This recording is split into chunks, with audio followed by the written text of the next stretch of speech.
News চ্যানেলগুলো বলে দিবে আমরা কত টাকা নিয়ে এসেছি। এই ব্যাপারটাকে বলে এক্সপিরিয়েন্স, অভিজ্ঞতা। যে গতানুগতিক সার্টিফিকেটের বাইরে গিয়েও কাজ করতে পারে, এটি তার উৎকৃষ্ট একটি প্রমাণ।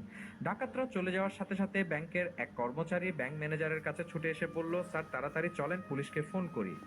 এখনই ফোন করলে ওরা বেশি দূর যেতে পারবে না।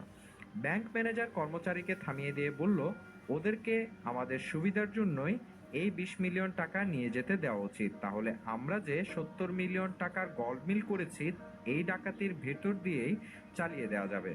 এই ব্যাপারটাকে বলে সুইম উইথ দ্য টাইড, অর্থাৎ নিজের বিপদকেও বুদ্ধি দিয়ে নিজের সুবিধা হিসেবে ব্যবহার করা। কিছু সময় পরেই টিভিতে রিপোর্ট আসলো, ব্যাংক ডাকাতিতে 100 মিলিয়ন টাকার লোপাট।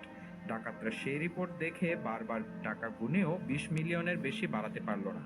ডাকাত দলের সর্দার রাগে ক্রুদ্ধ হয়ে বলল, শালা, আমরা আমাদের জীবন এত ঝুঁকি নিয়ে এত কিছু ম্যানেজ করে মাত্র 20 মিলিয়ন টাকা নিলাম, আর ব্যাংক ম্যানেজার শুধুমাত্র এক কলমের খোঁচা